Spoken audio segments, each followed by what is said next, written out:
আসসালামু আলাইকুম। একদম সহজভাবে ঘরে থাকা মশলা দিয়ে রেস্টুরেন্টের মতো উপরটা ক্রিস্পি আর ভেতরটা juicy fried chicken recipe share করব। আর এই যে মেয়োনিজটা দেখতে পাচ্ছেন, এই মেয়োনিজটা সেদ্ধ ডিম দিয়ে তৈরি করেছি। এই সেদ্ধ ডিমের মেয়োনিজটাও এই ভিডিওতে শেয়ার করছি। তো চলে যাচ্ছি ফ্রাইড চিকেন তৈরি করতে।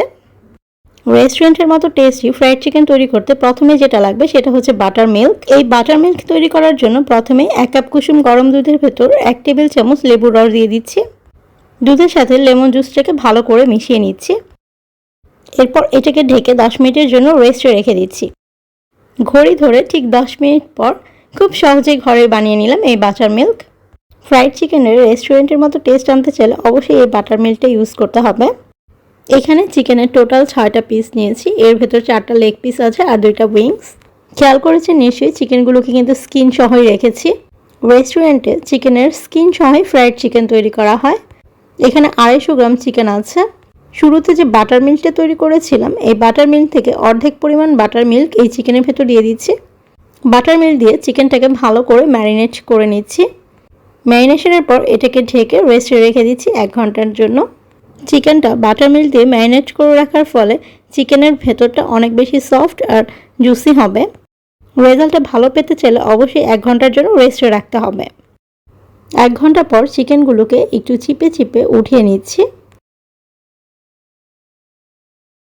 সবগুলো চিকেনের পিসই চিপে চিপে উঠিয়ে নিয়েছি। বাটার মিল্ক থেকে চিকেনগুলো উঠিয়ে নেওয়ার পর এর ভেতর 1/2 টিস্পুন লবণ, 1 টিস্পুন মরিচের গুঁড়া, 1/2 টিস্পুন কালো গোলমরিচের গুঁড়া, 1/2 টিস্পুন রসুন পেস্ট, 1/4 টিস্পুন আদা পেস্ট, 1 চা চামচ টমেটো সসের সাথে 1 চা চামচ সয়া সস এখানে মিক্সড করে নিয়েছি।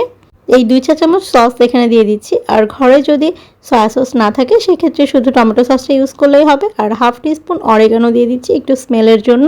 অরিগানোটাও এখানে অপশনাল, চাইলে স্কিপ করতে পারেন, তবে রেস্টুরেন্টের মতো টেস্ট চাইলে অরিগানোটা ইউজ করবেন। সবগুলো উপকরণ দেওয়ার পর চিকেনটাকে ভালো করে মেখে নিচ্ছি। ম্যারিনেশনটা একটু সময় নিয়েই করতে হবে, কারণ ম্যারিনেশনের উপর অনেকটা টেস্ট ডিপেন্ড করে। ম্যারিনেশন কমপ্লিট হয়ে যাওয়ার পর এটাকে ঢেকে রেস্টে রেখে দিচ্ছি 1 ঘন্টার জন্য। এর মাঝে সেদ্ধ ডিম দিয়ে একটা মেয়োনিজ তৈরি করে নিচ্ছি। সেদ্ধ ডিমের মেয়োনিজ তৈরি করার জন্য প্রথমে একটি সেদ্ধ ডিম ছোট ছোট টুকরা করে কেটে নিয়ে তারপর একটা ব্লেন্ডারের জগে দিয়ে দিচ্ছি। এর ভেতর 2 টেবিল চামচ গুঁড়া দুধ দিয়ে দিচ্ছি। গুঁড়া দুধ দিলে কিন্তু মেয়োনিজের টেস্টটা অনেক বেশি বেড়ে যায়। চিনি দিয়ে দিচ্ছি 1 টেবিল স্পুন। সামান্য পরিমাণ লবণ অ্যাড করে দিচ্ছি এর ভেতর। 2 টেবিল স্পুন সয়াবিন তেল দিয়ে দিচ্ছি। আর সবশেষে দিয়ে দিচ্ছি 1 টেবিল স্পুন ভিনেগার। ভিনেগারের পরিবর্তে 1 টেবিল স্পুন লেবুর রসও দেওয়া যাবে। লেবুর রস ইউজ করলে স্মেলটা আরও বেশি ভালো হয়। এটাকে ঢেকে 10 সেকেন্ডের জন্য ব্লেন্ড করে নিয়েছি। তারপর এর ভেতর সামান্য পরিমাণ কালো গোলমরিচের গুঁড়া দিয়ে দিচ্ছি। সবশেষে আবার এটাকে 1 থেকে 2 মিনিটের জন্য ব্লেন্ড করে নিচ্ছি। তাহলে তৈরি হয়ে গেল সেদ্ধ ডিমের মেয়োনিজ। এই মেয়োনিজটা কাঁচা ডিমের মেয়োনিজের থেকে অনেক বেশি টেস্টি। এই মেয়োনিজটা দিয়ে ফ্রাইড চিকেন খেতে অনেক বেশি ভালো লাগে। একটা স্ট্রেনারের ভেতর 1 কাপ পরিমাণ ময়দা নিচ্ছি। এখানে ময়দাটাই নিতে হবে, ময়দার পরিবর্তে আটা ইউজ করা যাবে না, তাহলে ফ্রাইড চিকেন ভালো হবে না। ময়দার ভেতর 1/2 কাপ কর্নফ্লাওয়ার দিয়ে দিচ্ছি। ময়দা আর কর্নফ্লাওয়ার একসাথে স্ট্রেন করে নিচ্ছি।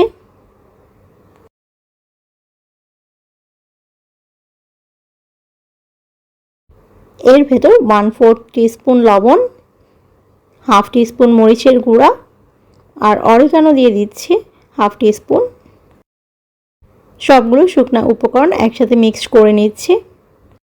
এটা একটু ভালো করে মিশিয়ে নিতে হবে, এই জন্য একটা হ্যান্ড উইক্স দিয়ে মিশিয়ে নিচ্ছি যাতে কোনো অসমসত্ব মিশ্রণ না থাকে। 1 ঘন্টা আগে যে চিকেনটা ম্যারিনেট করে রেখেছিলাম এটা সেই চিকেন। এটা ময়দা আর কর্নফ্লাওয়ারের মিশ্রণটা। শুরুতে যে বাটার মিল্ক তৈরি করেছিলাম এটা সেই বাটার মিল্ক। ম্যারিনেট করে রাখা চিকেন থেকে 1 পিস চিকেন নিয়ে এই ময়দার ভেতর গড়িয়ে নিচ্ছি। ময়দার ভেতর শুধু গড়িয়ে নিব না, চিকেনের ভেতর একটু প্রেস করে করে ময়দাটা ভালো করে লাগিয়ে নিচ্ছি। এক্সট্রা ময়দাটা ঝরিয়ে নিয়ে এই বাটার মিল্কের ভেতর চিকেনটা ডিপ করে নিচ্ছি। বাটার মিল্ক থেকে চিকেনটিকে উঠিয়ে নিয়ে তারপর আবার এই ময়দার ভেতরে দিয়ে দিচ্ছি। এরপর আবার ভালো করে চিকেনের গায়ে ময়দা লাগিয়ে নিচ্ছি। একটু চেপে চেপে ময়দা লাগিয়ে নিচ্ছি। তারপর আবার এই বাটার মিল্কের ভেতর ডুবিয়ে নিচ্ছি চিকেনটাকে। এরপর চিকেনটাকে উঠিয়ে নেওয়ার পর আবার ময়দার ভেতরে গড়িয়ে নিচ্ছি। এবার লাস্টবারের মতো ময়দায় গড়িয়ে নিয়েছি। এভাবে সবগুলো চিকেন তৈরি করে নিচ্ছি। চুলায় একটি ফ্রাইং প্যানের ভেতর সয়াবিন তেল গরম করে নিয়েছি। তেলটা খুব বেশি গরম না, হালকা গরম অবস্থায় আছে। হালকা গরম তেলের ভেতরেই চিকেনগুলোকে দিয়ে দিচ্ছি। চুলার আঁচ মিডিয়ামে রেখে এই চিকেনগুলোকে ভেজে নিচ্ছি। চুলার ফ্লেম হাইতে দেওয়া যাবে না, তাহলে উপরটা পুড়ে যাবে আর ভেতরটা কাঁচা রয়ে যাবে। চুলার আঁচ লোতে রাখা যাবে না, তাহলে চিকেনটা ক্রিস্পি হবে না। চুলার আঁচ মিডিয়ামতে রেখে টোটাল 8 থেকে 10 মিনিট পর চিকেনটা ভেজে নিয়েছি। তারপর এমন সুন্দর একটা কালার হয়েছে চিকেনের। এই পর্যায়ে চিকেনগুলোকে উঠিয়ে নিচ্ছি। একইভাবে সবগুলো চিকেন ভেজে নিচ্ছি।